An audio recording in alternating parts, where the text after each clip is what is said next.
Well, good afternoon, everyone. Welcome and thank you for joining us. It's the first time an event of this nature has ever been staged. It's the largest gathering of Queensland tourism events industry in anyone's memories, with more than 2,000 people registered. It's great to have you here today. I'd like to give a shout out to all the regions. We have people from every region represented, from the Outback to the Gold Coast, Cairns, and everyone in between. My name's Leanne Miller. I'm a journalist with ABC News and Current Affairs, and it's a real privilege for me to be here with you today. Having emceed your events for the past 5 years or so, I've watched these past few months unfold, knowing just how difficult it has been for you. Of all the businesses, the tourism sector seems to have copped every hit that's been going in the past 12 months. I've come to know many of you over these years and am fully aware that what you do is not just a job, not even just your business. It's your passion, your life, and in many cases, your family. So I really do just want to give you all a great big virtual hug right now. There is no doubt that this is one of the industry's most challenging times. The desire for support is certainly obvious with so many people joining us today. But the green shoots are starting to appear, and that's what we want to focus on today. So before we get going, just a few housekeeping issues. We want to welcome your questions through the Q&A function. To update your name, click on the boxes with the question mark, click on the person icon to update your name. If you would prefer to post as anonymous, you can. However, we'd like to endeavour to be able to connect you, and if we can't answer your question, so please consider identifying yourself. If you do have technical problems, please type into the Q&A with tech first.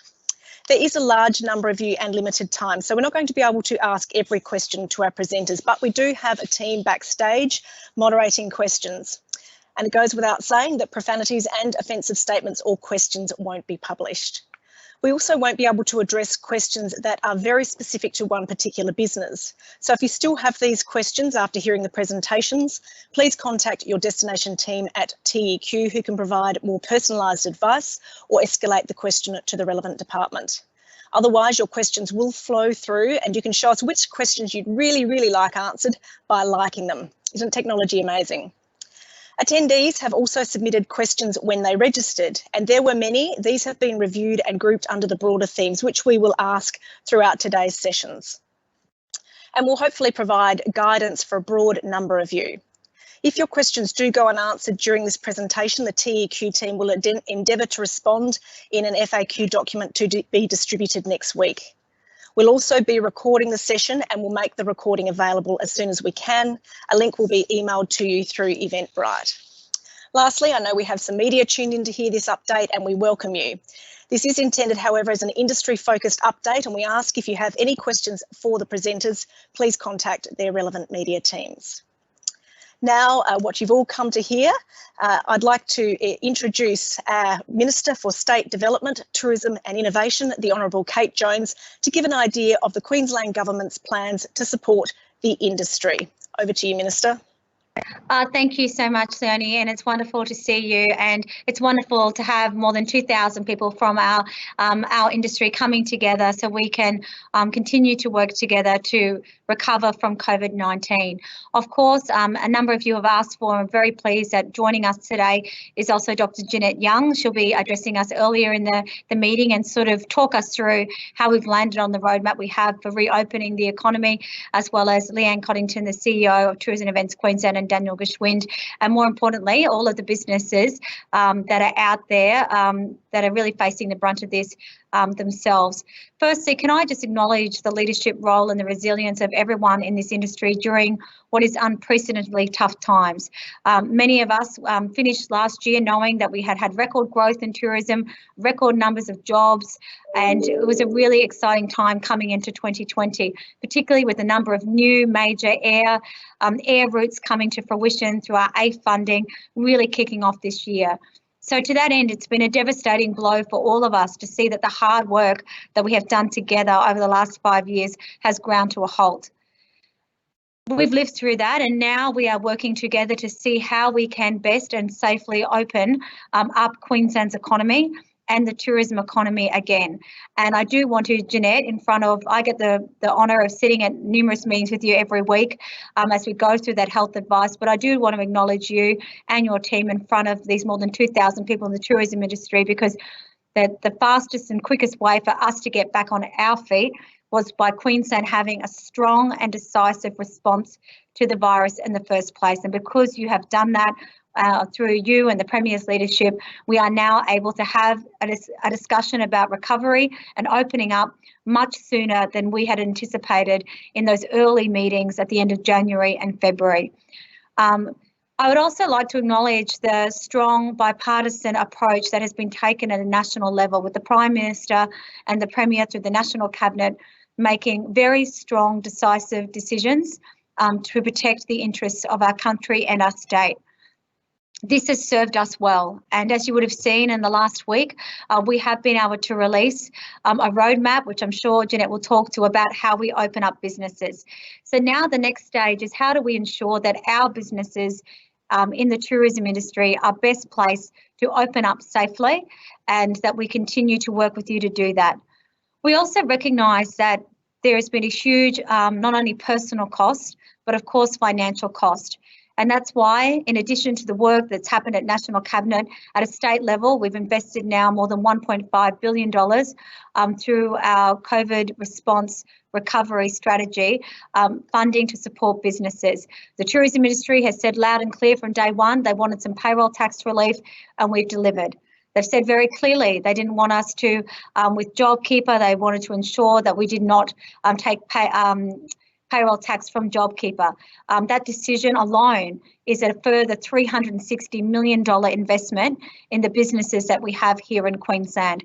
We've also, and Leanne will talk to this, have been working around the clock behind the scenes on how we can work with you to make sure that we have a strong messaging out there in line with what Tourism Australia will be releasing tonight, to make sure that we have the very best marketing campaign to attract visitors back to Queensland. I don't need to stress this point. I think that we are at a huge advantage in Queensland, where when we see that more than $56 billion annually is spent by Australians travelling overseas, that I think Queensland is in the box seat to capture those travellers when they have to stay in Australia to come and see our beautiful places. And I'm very pleased that tonight, when Tourism Australia goes live with their campaign, that they do showcase a beautiful Daintree River, a Daintree Forest, and also the Great Barrier Reef. So I will open up to the other speakers, but just to say, I hope we want to work with you. I know that the best thing about the tourism industry is the people that work on the ground each and every day for Queensland. We need to continue to work together to make sure that we can restore as many jobs and businesses in tourism as quickly and as safely as we can. Thank you, Leonie. Thank you, Minister. We really do appreciate your time and also the leadership you have shown during these very difficult times. I'd now like to introduce perhaps one of the busiest people in the state over the past couple of months, Queensland's Chief Health Officer, Dr. Jeannette Young, to speak about public health restrictions and their impact on tourism and events businesses. Over to you, Dr. Young. Thank you so much. Thank you very, very much, Minister. I mean, I'm in such a privileged position. If I was going to, and I am a Chief Health Officer, this is the place in the world I'd want to be, because of the support I've had from government, but even more important than government, every single person in Queensland. Are you hearing me okay? Yep, good. So it's been absolutely amazing how people have heard the message and gone and done it. When I speak to my colleagues from interstate, they have not had anywhere near that same degree of support from their communities, and it's made an enormous difference. Now, the tourism industry, there is no doubt you've probably really hit the worst of this. You've had to, because tourism, because it's fun, it's something that you get to do, it's enjoyable, but it's discretionary. So that's why you have had to cope with the brunt of this. And I'm so glad that now, as we can loosen all of those very draconian restrictions we put in place, that you'll be able to start getting back into doing what you do so well. And as we've already heard, Queensland's in a great position, because we could get on top of the health response early. We can then start opening up, and we can open ourselves up immediately within Queensland, shorter distances, longer distances, then across the country And then when we can open up our borders, boy, we're in a good position, our international borders, because we will be seen as not only a wonderful place to come, but a safe place to come, that you can come to Queensland because we've managed all of this. So that's a bit down the track, but that's where we've got to position ourselves going forward. So midnight on Friday night, so early Saturday morning is the first true lifting of restrictions. We've sort of dabbled a bit in the water before that, but really it's Friday night that people can start moving around. Although the first 4 weeks when we lift restrictions is more aimed at getting Queenslanders back out there. So to leave their homes, to start going back out into society and start the economy going. The really big date, as you would have all worked out looking at the roadmap, is that 12th of June for the tourism experiences. So that's the time for you to all have plans in place, ready to let rip then. Put them in place, and you would all know that it's all about 20 people, but with COVID safe plans, it can be as many people as you can manage within those requirements of social distancing and putting in place that increased hygiene, cleaning, all of those things that you're brilliant at, that Queensland is known for anyway. So it's just topping up a bit of extra. Then the next stage that I'm sure you're all waiting for, stage 3, that hopefully we can have 10th of July, is a little bit uncertain still, because that will depend how the previous stages go as to what we can do in stage 3, which parts we can focus on, which parts are maybe a little bit too much at that point in time. But I think it'd be fair to say, although we do have a checkpoint after stage 1, it would be unlikely that we can't go to stage 2. So I think everyone needs to prepare for that. I think that's really, really important. Now, I thought I'd be brief and then let you ask the questions, because you all know so much about what you're doing and what your issues are. Thank you very much.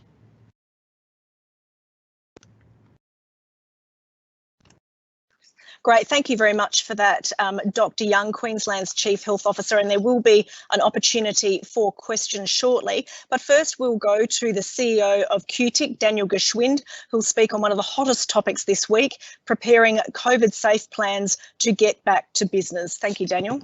Thank you, Leonie. And look, before I get into it, given the logo at the bottom right there, it's Year of Indigenous Tourism, I want to acknowledge the traditional owners of all the lands where we meet today, and that's pretty much covering the whole state, I believe.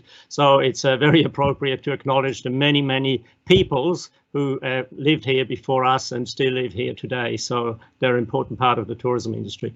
I also want to acknowledge the Minister and the Chief Health Officer. They represent government and government agencies who've worked incredibly effectively and collaboratively with the industry, including with us.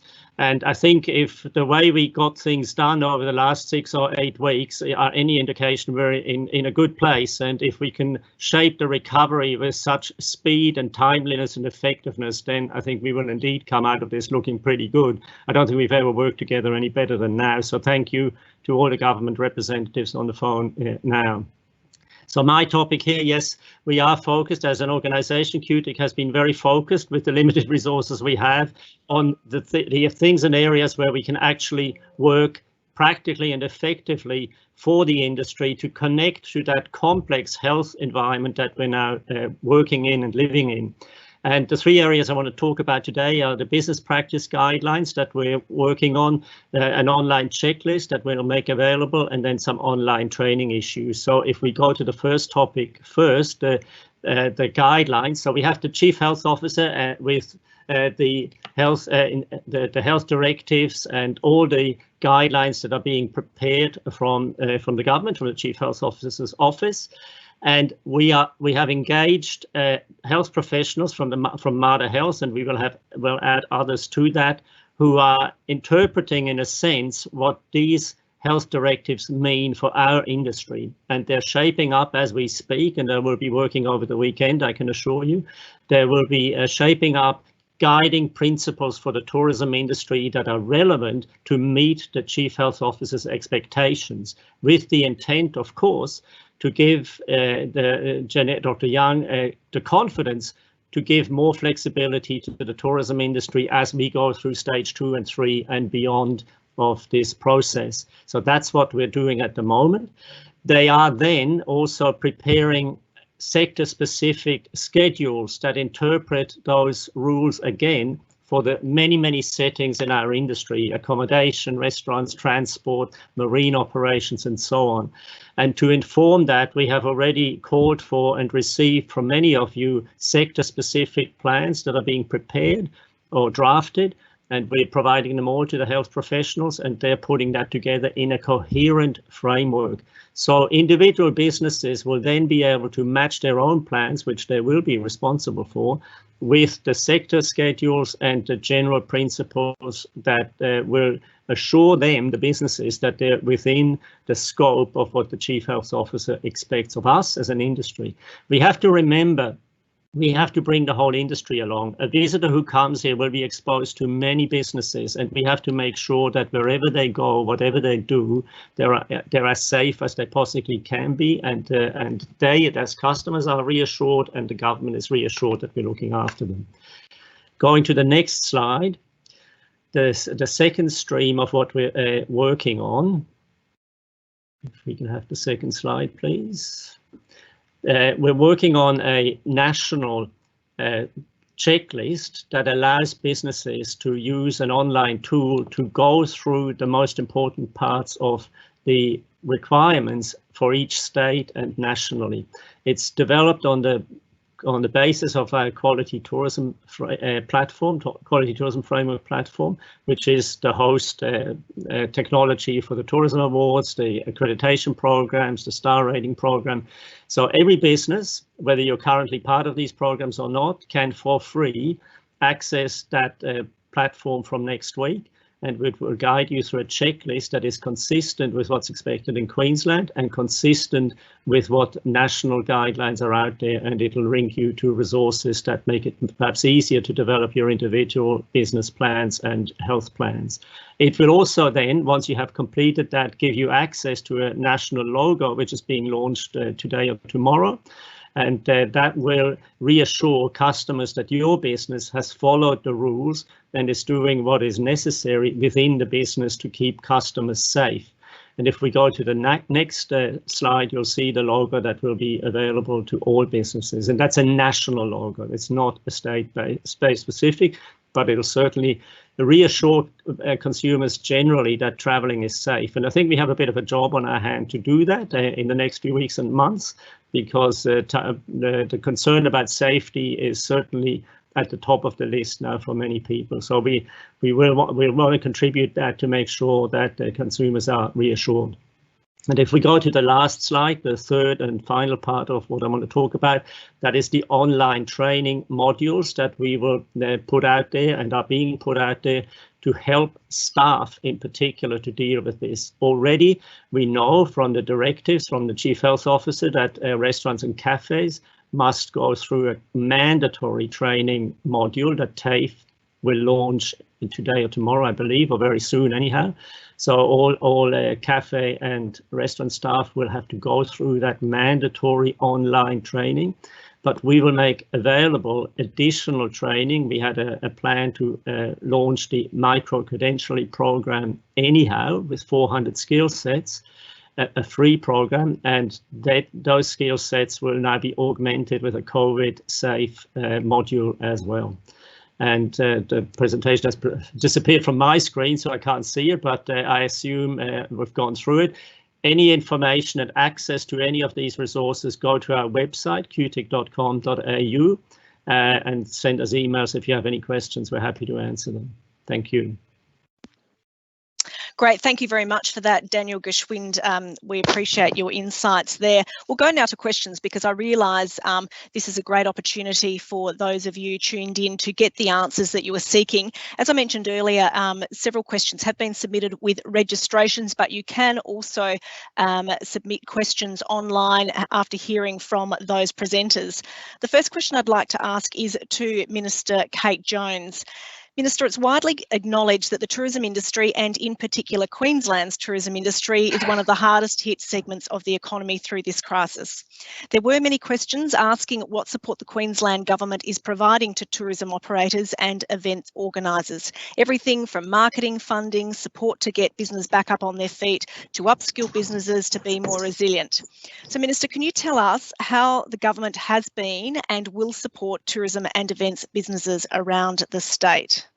Look, thank you, Leonie, and absolutely right. I think that it's important that all levels of government contribute funding and support to tourism businesses, but indeed all businesses that have been hit hard by COVID-19. But as Dr. Jeannette Young has just acknowledged, we felt it the earliest and probably will feel it for the longest. So firstly, what we have done, as you know, is, as I said, more than $1.5 billion of financial support to support businesses, including loans. The government is also looking at further measures to support businesses, and certainly the new Treasurer is working on that as we speak. That is his number one priority, and we should be looking to have further measures soon.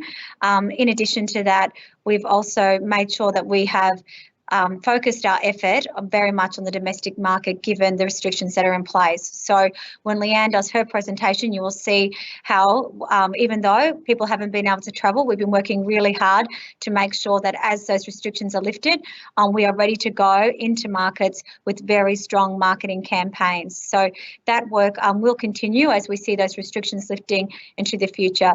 As Daniel also said, we've been working very closely with him as a department on getting those COVID plans ready and reopening plans ready.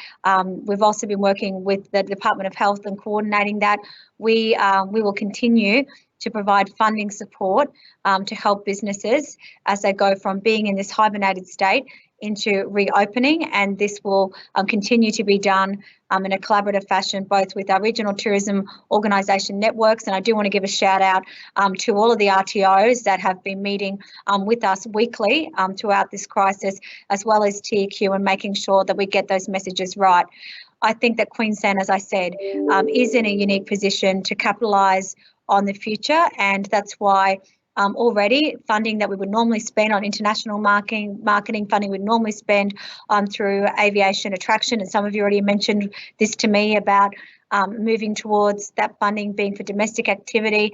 Absolutely, the government will do that. We're going to put our money where it will have the best bang for buck to attract people to come back to Queensland and experience all of the wonderful tourism opportunities we have. Thank you, Minister. Just waiting for a slight delay as we come back live. I want to go now to Dr. Jeannette Young. Dr. Young, we've had many questions submitted from small and boutique accommodation where they might have distance cabins or self-contained, where guests can be self-sufficient and have no contact with others. Now, they're having trouble understanding why they can't open up from this weekend, why there is no overnight travel for low-risk properties. Could you explain why you haven't allowed overnight travel in stage 1? Right, so we have allowed it for that part of the state that there's been no cases. So the part of the state we're now calling the outback. So we've not had cases there, and we've not had, except for a small number in Mount Isa, we've not had people needing to be quarantined. The rest of the state, we've actually still today got over 2,500 people in quarantine, and unfortunately as late as last night we had another case that popped up very unexpectedly in Rockhampton, for instance. So we know that we are still going to be living with this virus for quite a while to come, and we need to manage it. So that's why we've got to take these stages slowly. I think there would be nothing worse than if we start going down the track and because we have outbreaks, we have to pull back. That's the last thing we want to do. We want to do things slowly and carefully, although I know everyone's very eager to run, and I would be too. We've got to just do it slowly, get it all bedded down, get everything sorted, and be ready to immediately then go on to the next stage. So what people need to do today is be ready for the next stage on the 12th of June so that immediately they can go for it. Then be ready for the next stage, although we've got a bit less certainty about when we can do that. But it's all about thinking where we can go. So we can't rush this. We just can't. We've got to do it slowly and carefully. And I still haven't got my message out there. So if you, as part of your industry, could do it, the best way we can all protect each other and move through these stages is to just get the message out there. We've got to stop soldiering on. We've got to stop being the Queenslanders we are and working no matter what. The slightest tickle, I don't care what we call it, man flu or whatever we call it, the slightest hint that someone's unwell, you just have to grin and bear it and stay home. That is so important, and we need to, and as part of your industry, you don't want people coming along on trips or tourist experiences who've got the slightest illness. This is not the time for people to spread their germs. So if we can all do that, and I still unfortunately don't have that message out there, and we've got to do it. And I see the next month, it's critical. That's the most important message. If you're sick, stay at home and get tested. Great advice. Thank you very much, Dr. Young. Just back to Minister Kate Jones again. Minister, I wanted to ask, some business will take much, much longer than these 3 stages to be able to reopen. When do you think the Queensland Government will be in a position to lay out some sort of plan for stages 4 and beyond, even just to give businesses an indication of what order you see things rolling out? Thank you. Yeah, thank you. And look, and Leonie, I might answer the beginning and then I might actually get Dr. Jeannette Young to talk to this, because the Premier has made it very plain. We are listening to the health advice. We're taking that health advice.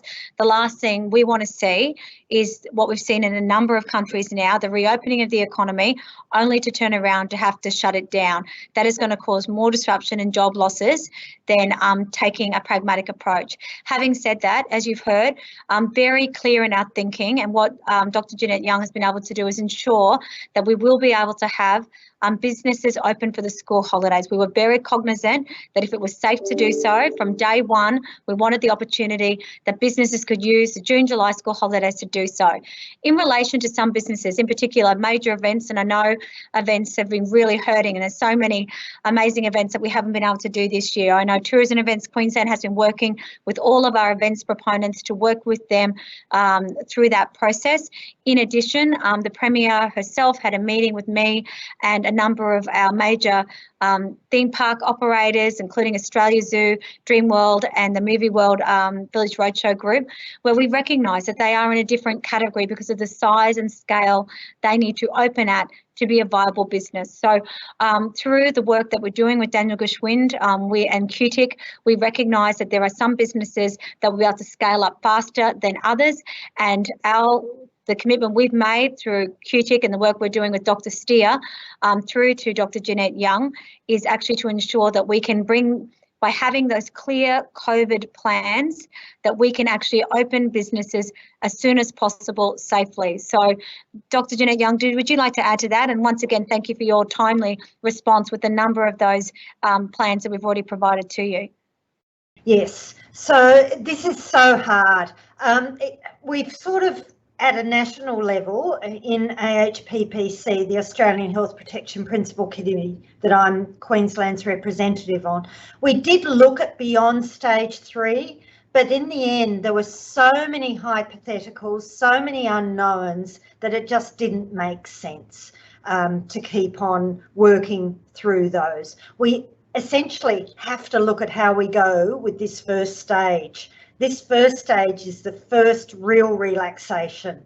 So we had a little bit prior to that where we allowed 2 visitors in Queensland to people's homes, which other states didn't do. They've done that more recently. And there are a few other little things like Mother's Day, starting to let 5 people. But really, it's only midnight Friday night, Saturday morning, that we're going to actually start to lift any meaningful restrictions, and we just need to see what happens when we do this. We know that other parts of the world that have started to lift restrictions have now seen a second wave. Indeed, Wuhan is at the moment. So we're just going to have to watch what happens in that first month. I'm not so worried about that first month, that first lot of restrictions, because it isn't significant really. I'm much more worried about the next one. I suspect we won't be going backwards because I think that would be very difficult. And as I said, I don't think the first one is really the issue, but we may end up staying longer in that second stage before we can move to the next stage. And I think without having seen the first stage and the impact of what we're doing in the first stage, it is very hard to say what we should do after stage 3. That's so far off that we need to just slowly take this. But I do understand, I know people need to make decisions about some of these big events, and there's an awful lot of them, which is good. There's lots of them. I mean, we're a very, very busy state. We do major events so well. So it's hard, is all I'm trying to say. But we are looking at it, of course we are, and we're working it through as you all would be as well. Thank you for that. I'd like to bring Daniel Gschwind in now, and thank you for your questions. We've got some coming in, which is great to see. To Daniel, does my COVID safe plan need to be signed off by someone, Queensland Health, QTIC or someone else? Well, we certainly won't be signing them off. I mean, it's ultimately every business's responsibility to comply with what the rules are set by the Chief Health Officer and possibly other agencies. So it will always remain the individual business's responsibility, but they should be reassured that if they follow the guidelines, the checklists that are now being made available, including by us, they should be on safe grounds. Well, just on that, I need to get my plan in place now. How can I fast track it? What resources are available to help me? Daniel? Yeah, the resources that some of them I pointed out, we will make available as soon as the health professionals provide them to us, those general principles and the sector schedules, after the Chief Health Officer had a chance to confirm that they match their expectations. We will publish those. Hopefully by the end of next week. I can't guarantee it, but we're trying to get them out as quickly as possible. The checklist that will be made available through the national platform, through the Quality Tourism Framework platform, will be available next week as well. And we will keep that updated. We'll also link resources from the National COVID Coordination, what's it called? The title escapes me now, but they today published a business checklist as well. We will link that to the online platform that we will put out there through the Quality Tourism Framework. And look, go through the QTIC website. We will update all this information, and it is obviously changing almost daily, but we will keep it updated as much as we can. Great, thank you. Moving on to questions, and another one for you, Dr. Young. Could you describe how day trips on boats and buses can operate under the stages? Could you help explain how businesses should calculate how many people they can have and how they should be configured? Of course, thank you. Yes, so for stage 2, that's really when we see the tourism experiences, if I could call them that, to start. And if people are doing it within the requirements of a limit of 20 people in a gathering, they don't need to do more than that, other than those generic principles. If it's more than that, then that's when they need those plans put in place. So the general principles that everyone should try and adhere to, no matter where they are, should work through.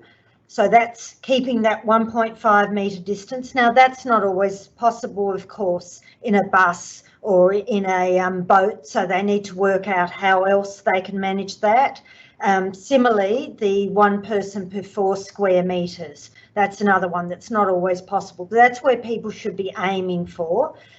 As I said before, and I'm going to keep on saying this in every single time I talk with people, the most important one is that they need to have a way of saying to people, if you're sick, please don't come. That's the most important one. So if you've got people coming into a bus, you don't want one of those people to be sick. because then you really are putting everyone else at risk. So that'll be very, very difficult, because I imagine that's not normally ever done. That tourism operators would say to someone who's unwell, no, you shouldn't be here. So that is going to be very difficult, and I'm sure that's something that you as an industry will be thinking through what you can do in terms of working that through and how that can work.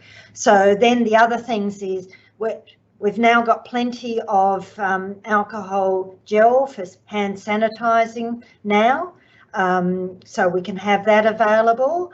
People are walking around with it, I can see, and taking their own, but it would be good for tourism operators to think about how they can help remind people of the importance of that. And then and there's lots and lots of information, I'm sure you all have that, about environmental cleaning, about just cleaning touch points more frequently and managing that. So it's really about trying to think what you can do within your particular environment to make it as safe as possible. You won't always be able to do all of those things, but the more that can be done, the safer it will be. Yes, it is a tricky one, and certainly goes against the grain of the industry in saying anyone who might be sick, sorry, please come back later.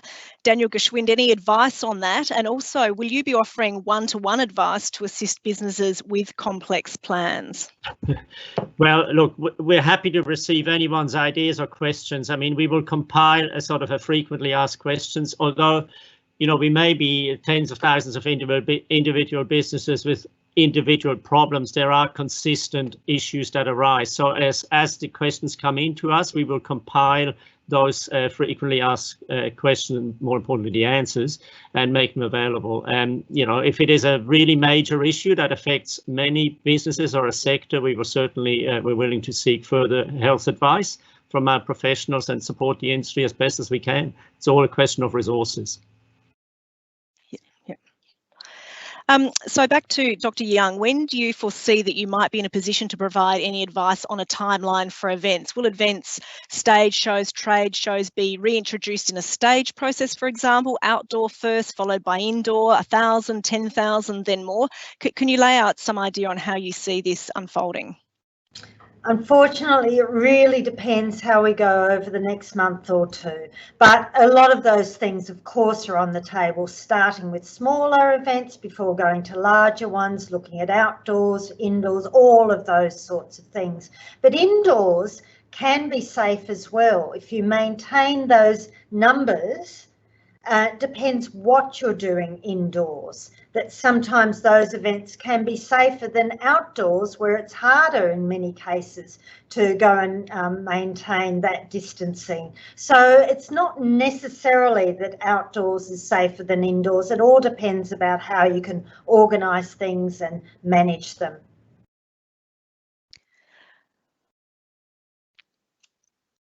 Just staying on the same theme with you, Dr. Young, what do you think events look like in the future? Will they need to downscale for quite some time, a series of smaller events within a bigger event? You mentioned a bit about outdoors, that there may not be a preference there. Temperature checks, what about stadium and spectator events? Can you give some insight into that? They're going to be difficult going forward, because often it's not so much the actual event if you're talking about a sit-down event, because you can manage that quite easily. You can just have, know who's in that immediate area, and if there was an issue, you could manage that. It's how people get into them. So that's the work we're going to have to do going forward. It's about the movement between things. So when you go to a stadium, to an event, it's often in the interval, or it's the getting in at the start, the getting out at the end, and you've got a whole lot of people all milling together. That's when it becomes very, very problematic. So I think we're going to have to try and start thinking of innovative ways for doing things, how we can get a lot of people into a space so they don't have to mill to get into that space.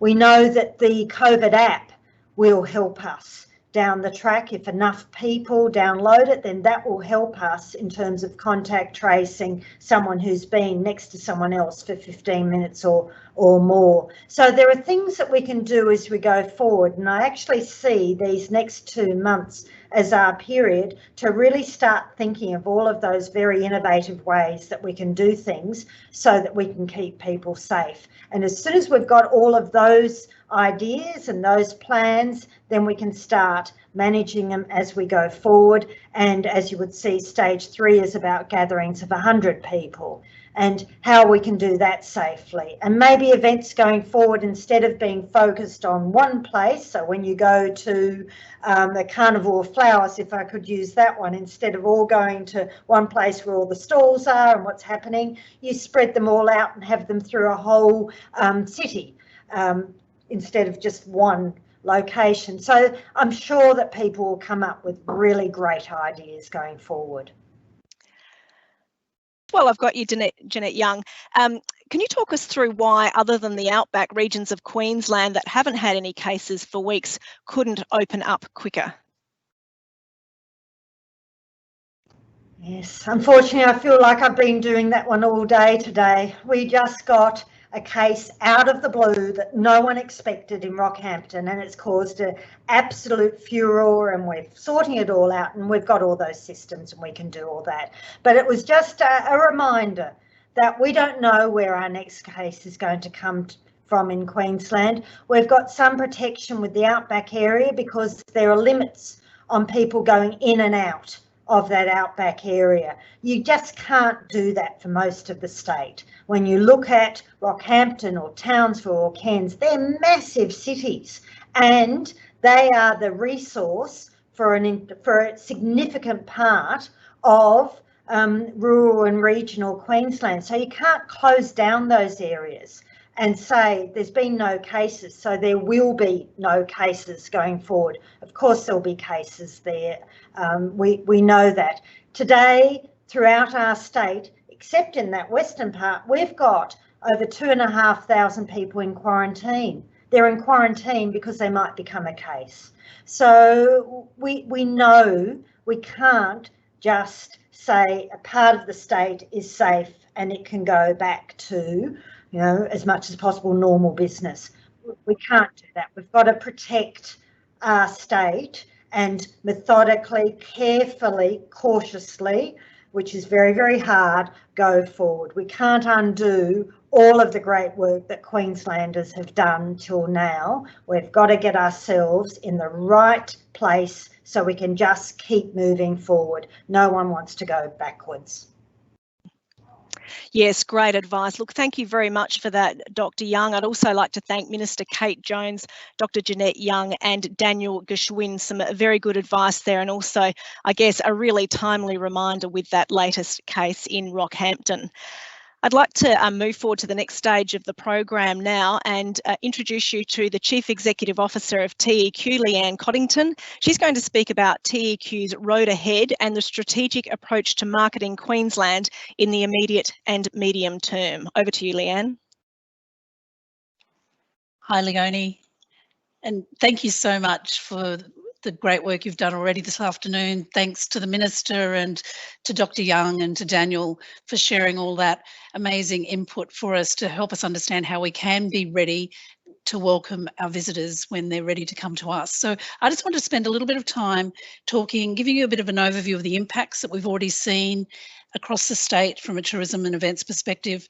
Also then share some of the consumer insights and industry insights that we're gathering that's helping us frame up what our future roadmap looks like. And then a little bit on our approach, but also hand over to Michael Branner and Scott Collins to talk specifically from a marketing and events perspective.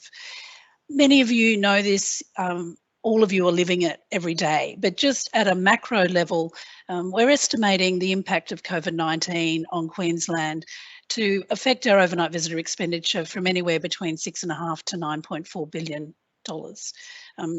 And yeah, don't need to keep on saying it, it's unprecedented times. We never would have thought that we were facing this year. We know that there have been at least 70,000 jobs affected across the breadth of the industry. Aviation has ground to a halt At this point, between January and September, we've lost just over 6 million seats into the state, both domestically and internationally. And the events calendar that we support, 118 events have been affected. So a massive impact right across the board. We don't underestimate that. And our job now is to turn towards the recovery. But I also just wanted to spend some insights about what do we know about our consumers that can come to Queensland in the future. What we know about our domestic travellers is that nearly 2/3 of Australians are dreaming or planning their leisure travel. Australians love to travel, everyone globally loves to travel, and Australians are starting to turn their mind to that, which is fantastic. We know that Sydneysiders and the Melbourneites are still thinking and dreaming. Brisbaneites, though, are a little ahead of that, and we're in the planning phase. So we do know that our intrastate market is becoming primed. And as Dr. Young said, we're all being allowed out this weekend for day trips from tomorrow morning. So, and day trips are the things that people are looking at. Where can I go? What can I do? But that we then know that the intrastate travel and interstate travel will follow respectively. And what people are telling us is what they're looking for in this new normal, if we can call it that, is that they want to go and eat out. And Daniel actually just said to me before, at 6 a.m. tomorrow morning, he and his wife are going to be out looking for a coffee shop that they can get breakfast tomorrow. So people are desperate to go and do some of those things they haven't been able to do for months. They want to catch up with loved ones, go to the beach, go shopping, and enjoy those local attractions. We also know, and we've heard lots of this around the outbound conversion, these 9.9 million trips that are taken by Australians outbound. We spend up big when we go outbound. We actually spend more going outbound than we do spend domestically. And we know that leisure was 80% of those trips, with the majority of it going to Indonesia, presumably Bali and New Zealand. They're the most popular destinations. A great big opportunity for us in talking to these people who would normally go outbound about coming here to Queensland, but it's not going to be easy. They're not going to make it easy for us. In our recent survey, 60% of respondents who plan to travel overseas will wait until they can head overseas rather than substituting a domestic trip. So we're going to have to work really hard. We've got 40% is okay, but for that other 60%, we are really going to have to put something special in front of them. And, you know, I think we also just need to remind ourselves as well that people travel from all over the world to come to this very special place that we call home. And I think to reimagine that, to inspire Australians about this place we call home in Queensland will be really important over this next period. We also know a little bit about our international travellers. In partnership with Tourism Australia, we do consumer demand profiling work across 13 markets. And what our international travellers are telling us at the moment is half of them are not thinking about where their next holiday is right now. That means 50% are, 49% are, but in the main it's split. Some people are still deep in the thick of this and are not ready to even think about where their international travel would be. 61% said it would be over 12 months and then until they would be likely to travel. But Australia is top of mind. 75% want to come to Australia, just not right now, and 52% said Australia is on the top list of countries to visit once the crisis is over.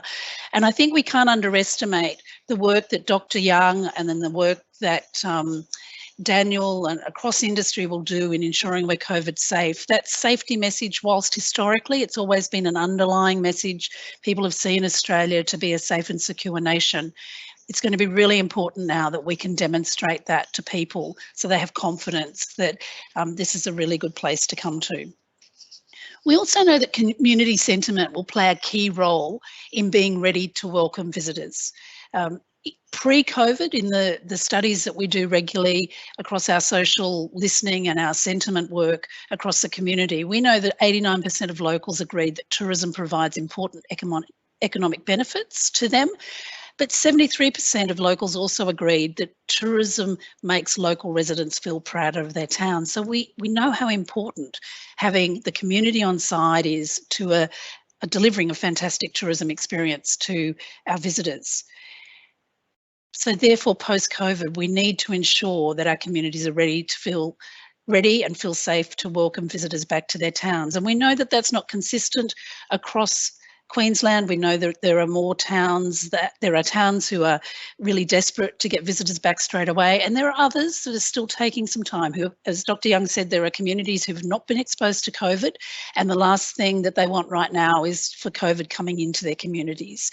So the research also tells us that the best way to work with these communities is to ensure that the messages are led by our health professionals in partnership with government and industry. So like today, when we can work together, we can understand what the health professionals are saying, and then we can work with our industry and our communities to make sure that we're ready to welcome visitors. And we also know that there are supply constraints. We know that all of you across our industry have been hit hard by this, and that some of you will be ready to open sooner than others. Some smaller businesses probably are in a better position to open when the numbers allowed to come through your businesses are small. We do know that some of our larger operators and airlines are going to need that quantity of people coming through to be able to sustain opening their businesses again. We also know that we have a lot of international ready operators across the state. We have the largest footprint of ATE. We see that every year when we all go off to ATE, which is where we should be this week. And therefore, without that international consumer coming in, we need to help work with you to understand how we can help you ensure that your product is domestic ready, that it's in the domestic distribution chains, so that you can be appealing to the domestic consumer. As I've said, our aviation capacity is diminished, and that will impact our regional dispersal. We know Queensland is the most regionally dispersed state from a tourism perspective, and aviation is crucial, particularly for the north of the state. So we're already speaking to the airlines about how we can work to get aircraft going to the north of the state as soon as it's practically possible and allowed. We know also that trade and industry may lack funds to support cooperative activities, so TEQ needs to do the heavy lifting.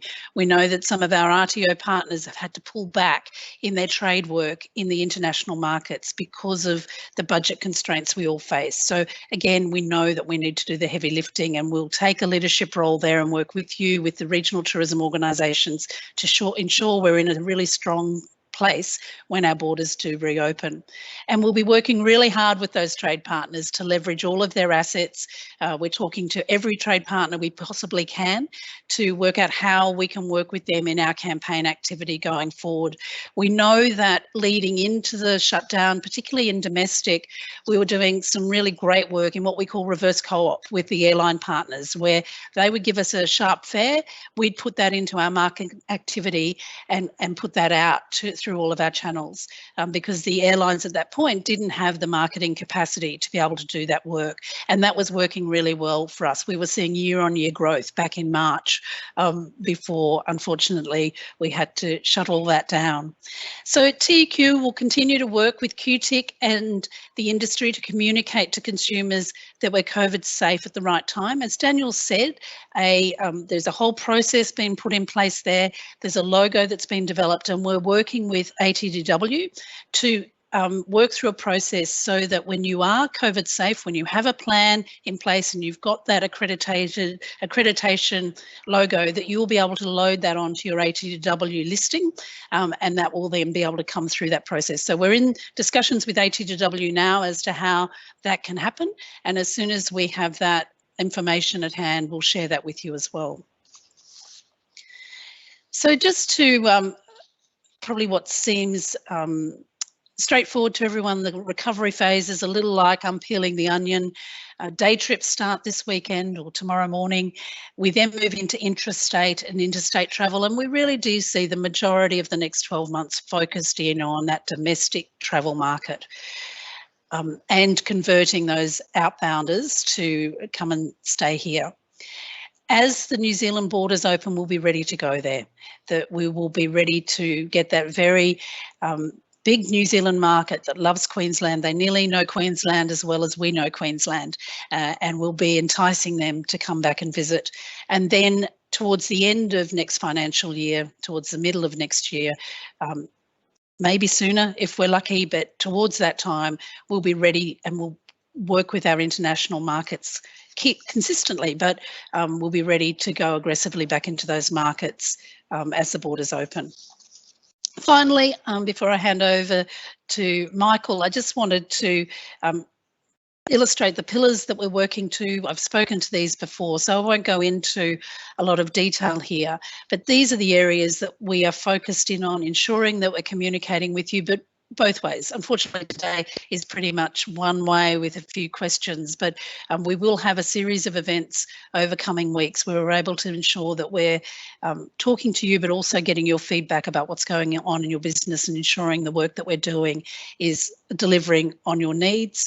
Experience design is going to be crucially important in the future as we all need to move to be COVID safe, as we're going to be in an extremely competitive marketplace with every destination around the world vying and competing for people to come. We need the best experiences we possibly can. So we're doing a lot of work in experience design, and we'll roll that work out in partnership with our RTO partners in coming months. Aviation access and capacity is vital. We're working hand in glove with the airports across the state, as well as our regional tourism organisations and the airlines, to ensure that we have the best capacity we possibly can as the borders open. Research, as you can tell, hopefully is underpinning everything and the decisions that we're making. We're listening to consumers, we're listening to industry, and we're designing our work around that. The last two pillars I'll hand to my colleagues to talk about in a little bit more detail. So thank you, Leonie, again for being with us today and giving us your time. And I look forward to some questions a little later. Thank you, Leanne. Some really heartening news there, which is great, and we will come back to you for questions. But first, let's go to TEQ's Group Executive of Marketing, Michael Branner, on TEQ's marketing approach and how to get involved. Over to you, Michael. Good afternoon, Leonie. Thank you very much for that. Thank you, Leonie. Thank you for the introduction, and thank you, Leanne, for giving us an insight into what we've got to look forward to moving forward. To help us understand how to get back to business, I thought the opportunity may be to go back to the past. To go forward, we've got to jump back. We've got to jump back maybe to November 2019, which for many of us must feel like a lifetime ago today. But the reality is it was only 6 months ago. At Destination Q, we introduced the notion that Queensland as a destination has the opportunity to own the promise that travel should be for good. Good for you, the individual, and good for the world as well. And I think as we emerge from our COVID-19 hibernation, the opportunity for Queensland to bring this promise to life is probably stronger than perhaps it was just 6 short months ago when we talked about it for the first time at Destination Q. Grounded in the beliefs that good should be easy, good should be desirable, and good should benefit all, we are uniquely positioned to offer the world an antidote to what is ailing us right now, and to gain a new appreciation of life inspired by Queensland. And ultimately, what we want is for visitors to be changed by Queensland. What an opportunity. It feels so right for the moment we're living in. And if we do appreciate Queensland as a destination that is beautiful one day, of course, naturally, we will want to keep it perfect for the next.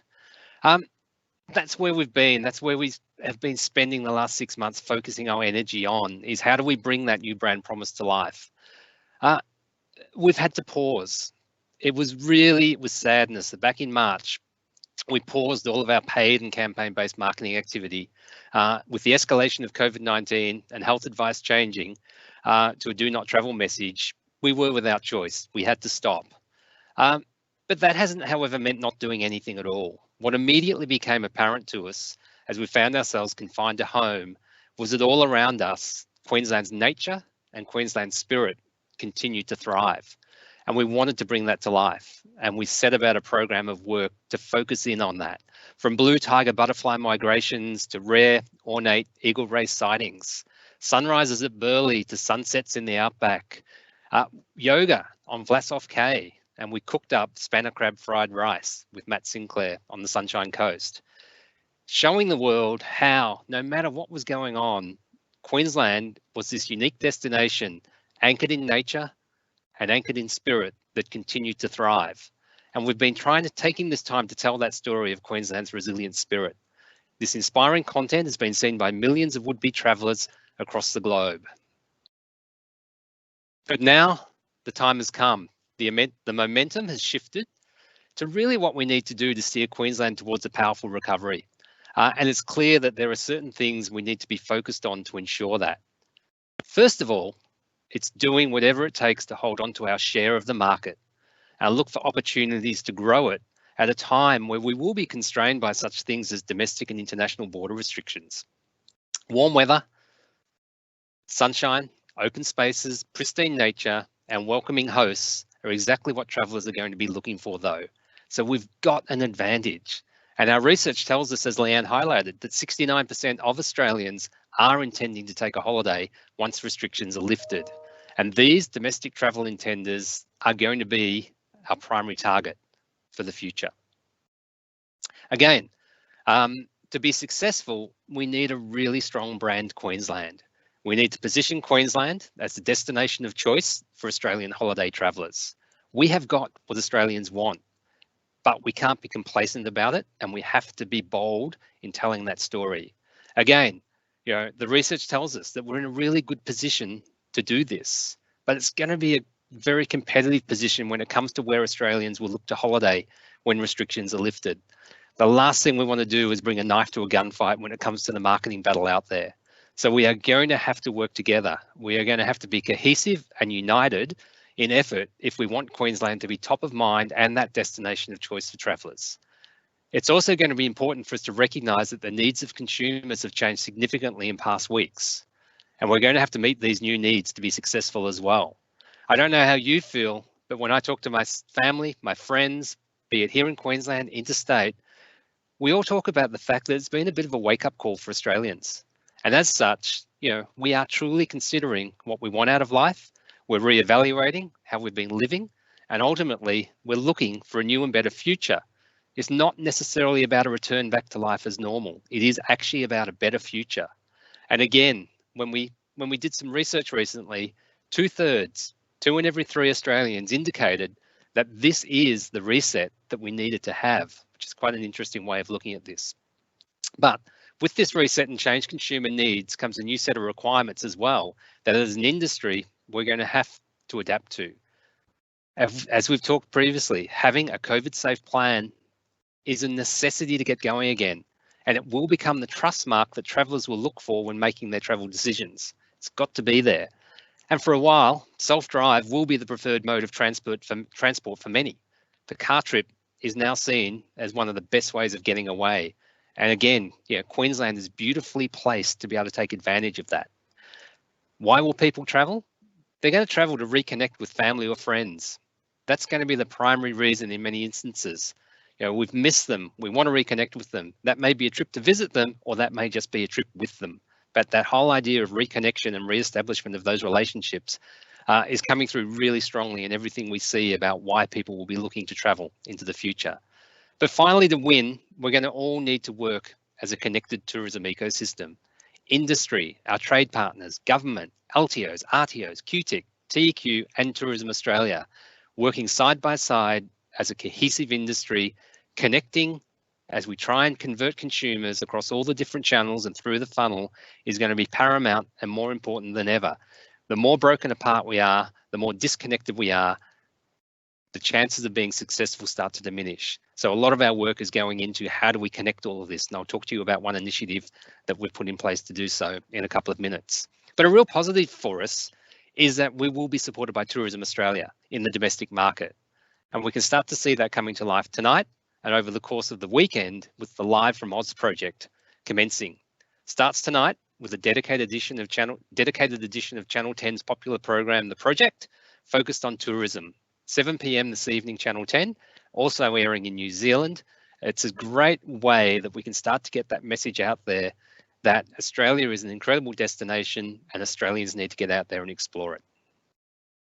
So where does our marketing effort get focused? As Leanne highlighted, our activity is going to have to align with the roadmap out of COVID-19 that's been presented by the state and outlined so eloquently by the Chief Health Officer as well. The first priority has to be getting Queenslanders exploring Queensland again, far and wide. And when it comes to our activity, we will introduce our Queensland-wide activity in 2 distinct phases. From the 12th of June, aligned to the opportunity to travel up to 250 kilometres within your region. And then from mid-July, when travel across the state will hopefully be permitted again. The message is going to be simple, encouraging Queenslanders to get out and explore their state. In doing so, they'll be doing good for themselves and they'll be doing good for our industry to get them going again as well. Down the track, as it becomes clearer that the state border will reopen, we're going to increase our marketing into the southern states as well. Again, with a simple promise of connection with family and friends in the best address on earth. This has to be supported by intensive trade and partner activity aimed at filling beds across the winter months and school holiday breaks. Again, we have got what the rest of Australia wants at that time of the year, and we have to take advantage of it. With the hope that aviation will restart and be back up and running, we'll be looking for sharp fares from our aviation partners to support this and help stimulate demand as well. After all, as I said, if you've been shivering through that Melbourne winter, Queensland is going to be an incredibly attractive proposition for people, and we've got to take advantage of that. And with so many of those outbound trips to Bali, Hawaii, Thailand, Fiji, there's 9 million a year, 9 million Australians who take an international holiday a year to those destinations that they can't. We're confident that Queensland will have strong appeal, and we're working really hard with our trade partners around the opportunities to directly target these international travellers before they head to Harvey Norman and substitute that planned overseas holiday for a new flat screen TV as well. Again, something that's coming through in our research is it's not an instant thing that people are going to look to come and have a domestic holiday instead of that international trip. As Leanne highlighted, we are going to have to work really, really hard at that to convince them that a domestic holiday is exactly what they need, but also to convince them that they shouldn't substitute that spend that they were going to put in that international holiday for some other large ticket discretionary item as well. We're optimistic that the travel bubble with New Zealand will happen, and when it does, we'll be ready to maximise that opportunity with a big focus on direct-to-consumer marketing in New Zealand in the coming months. And that kicks off today as well. We have actually gone to air with some direct-to-consumer marketing in the New Zealand marketplace to support Tourism Australia's airing of the project over there. And finally, whilst it may still be some time before we can welcome international visitors again, we'll be maintaining our presence in our international source markets.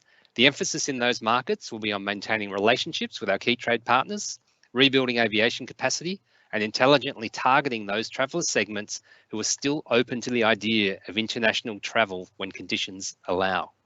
It's a lot of work, but we're optimistic and we're encouraged by what Queensland has got to offer. For industry, the opportunity to connect into and around our marketing has also never been more important. And to support this, we're delighted to announce the introduction of our new iMate service. iMate stands for Industry Media Agency for Tourism and Events. A bit of a mouthful, I know, but something that we're really proud to have put together and has been created to connect you with our plans and activity like never before. In recent weeks, the iMate team have been working with ourselves, our RTO partners, and media partners to develop a range of no-cost, value-added and paid media opportunities for industry to be part of and participate in when the time is right for you to scale up your marketing efforts again as well. The best way to find out, the best way to connect with iMate is to register. If you haven't done so already, go to imate.queensland.com and register for iMate updates. It will be your information source to get information about how to leverage and connect with TEQ's marketing activity, particularly in the coming months. So finally, I also want to introduce you to something that we're also very excited about, the all-new Queensland.com. Queensland.com is our digital front door. It welcomes over 6 million unique visitors annually. But over the past 18 months, we've been working on an initiative to transform our digital marketing capability at TEQ, with the goal of being the digital leader amongst Australian STOs. And I think we can proudly say we're going to be there. A major milestone in this program of work is our new website, which will launch in June, right in time for us to re-enter the domestic market with an absolute world-class digital platform. Rebuilt from the ground up, this new platform is designed for a mobile world where content is king, and to pull travellers through the funnel from inspiration to conversion. Over 70% of the visits to our site are from mobile devices. So we created this with the mobile footprint in mind, and we created this with tomorrow's traveller in mind in terms of the way they want to interact and engage with our content. Our website and popular Queensland blog will now be integrated into a single platform, and we will act more like a publisher when it comes to presenting fresh, newsworthy content to our audiences. After all, I think if anyone should be the authority on what to do, where to go, and what's trending in tourism and events today in Queensland, it should be us. With this about to launch, again, I encourage you all to ensure that your ATDW listings and content within ATDW is up to date. Make sure to enter your offers or holiday deals so they can be presented through our deals page and across the new site. It's really important. It's one of the best ways that you can get engaged and leverage our marketing activity. Look, I realise it's been a rapid fire journey for us across our approach. But hopefully you're seeing the planning and the effort that's going into our recovery. Hopefully it's answered some questions you may have had, but I've no doubt there's still going to be more.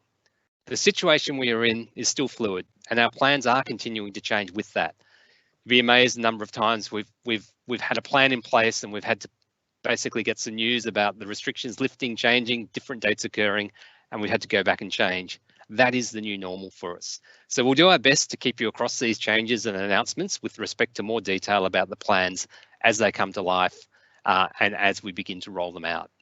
And don't ever forget, I think this is the important thing for us all, it's the optimism we need to have, that travel is a transformational experience. Let's use this moment to move forward and position Queensland as the destination of choice for global travellers looking for transformational travel and event experiences. We've got a great opportunity ahead of us. We've got to be optimistic, and the spirit is high. We need you all to come together and really look to grow this industry again. It's a huge opportunity for us. Thank you. I'm going to hand back to Leonie to introduce our next speaker, Scott. Thank you very much for that, Michael. And you talk about playing ads down in Melbourne during winter. I can tell you, having lived nearly a decade in Canberra, there's nothing more enticing than to come to Queensland than a Queensland tourism ad being played down there. Let's move on to TEQ's Sport and Lifestyle Events Director, Scott Collins, who will be talking about the impact on events and their role in our recovery. And we'll go to questions to the three of you after. Over to you, Scott Collins. Thanks, Leonie, and thanks for the opportunity this afternoon to speak to you all. First of all, it's important to note that the It's Live in Queensland events calendar remains a vital part of TEQ's strategy to grow visitation to Queensland. Understandably, the social restrictions imposed to control the spread of COVID-19 has had a significant impact on the events industry and the Queensland events calendar. These are extraordinary times, and unfortunately many event organisers have had to make the tough decision to cancel their events with the health of Queenslanders at the forefront of their mind. Importantly, TEQ is still working with event organisers across the broad breadth of our portfolio to preserve and protect the calendar into future years, and to also support postponement plans to ensure Queensland is ready to deliver events as soon as we're able to. The COVID-19 induced situation has borne innovation in the form of virtual events, with several event organisers making the decision to deliver their event in this form over this period. I'll take this opportunity to provide a sneaky plug for Blues on Broadbeach, who are staging Bandwidth tomorrow night. We hope that many tune in. From an industry engagement perspective, we remain committed to distributing the most up-to-date information as it evolves. To this regard, it was great to hear from the Chief Health Officer of the Queensland Government this afternoon. Whilst at this time we have no further detailed information on the roadmap for events into the future, we are aware that events require substantial planning time with forward notification, along with guidelines for operating being vital in any decision to stage an event moving forward. We will continue to engage with the respective health and industry experts to seek their advice as part of those future planning needs. At the right and safe time, events will provide a reason for people to travel, to get out and about, to stimulate spending. Intrastate visitors are vital to Queensland's visitor economy. As such, we recognise that redirecting event marketing activities to focus primarily on this market in the short term will be really important to maximise outcomes. From this situation, TQ's thinking on events and their interaction with local community has also continued to evolve. It is apparent that in order to optimise and grow the value of the events calendar, we must explore this at a local level. It is believed that the facilitation of enhanced community engagement activities will generate greater local support and interaction. Post-event evaluation of TEQ supported events in 2019 suggests that over half of attendees, just slightly over half of attendees, come from the local community. It is important that we continue to grow this market as an important tactic to grow community pride, which will aid in advocacy of Queensland and its events and also its economic recovery. TEQ will continue to work with the state convention bureaus in relation to business events through the provision of annual marketing support. Also, TEQ is currently reviewing how best it can support and complement the existing work undertaken by industry in attracting business events into the state. As always, we encourage you to stay in contact with your contract manager or to reach out to any member of the events group at TEQ should you require further information or clarification. In the meantime, please continue, as Michael said, to update your ATTW listings to leverage the new platform, and note that the next round of QDEP opens in July for events being held between May 2021 and 2022. Thank you, Leanne. Thank you for that, Scott. Let's go straight to questions now. And Leanne Coddington, how are you approaching the redevelopment of our aviation access for domestic and international markets? Thanks, Leonie, and it's no small task. As we said, that we've lost many, many seats. I think our capacity has dropped by 99% into Queensland. Aviation route development is led by our fabulous airports across the state. So they take the lead in talking to the airlines, but we work very, very closely in partnership with them to ensure that the guidelines and the support programs that we've got are in place. And we also, from our in-market teams, have very well-established relationships with a lot of our international airline partners. From a domestic point of view as well, we've never been in this situation before, and we will very strongly work with our carriers here in Australia to ensure we can support them as they move back into the domestic market as well. So Tourism Australia is a key partner in this space, particularly from that international route development position where, you know, we've got to work together. I think to Michael's point, when it comes to international, it's got to be Australia first, and aviation, we've got to think about Australia first. We've got to get people flying to Australia. And if that does mean in the first instance that's into Sydney, so be it. And then we need to do what we do so well and fight for our share of those people that are coming in through that means. But as the aviation industry continues to grow, as it gains its confidence back, we'll be fighting really, really hard to get the capacity back to where it was and then going even further. Thank you for that. Michael Branner, can I ask you, what if I don't have any money to spend on paid media opportunities? How can I get engaged with TEQ's campaigns? Thanks, Leonie. Look, it's a great question, and it's one we often get. The first thing is ATTW. You know, we can't stress the importance of having an up-to-date listing and content within ATTW. Not only because the ATTW listing appears across TEQ's digital properties, Queensland.com, but also because of the extensive distribution of ATTW outside of Queensland.com as well. You know, we are only one very small part of where your ATTW listing has the potential to be seen. So it's imperative that operators, first thing you want to make sure you've got is a strong ATTW presence.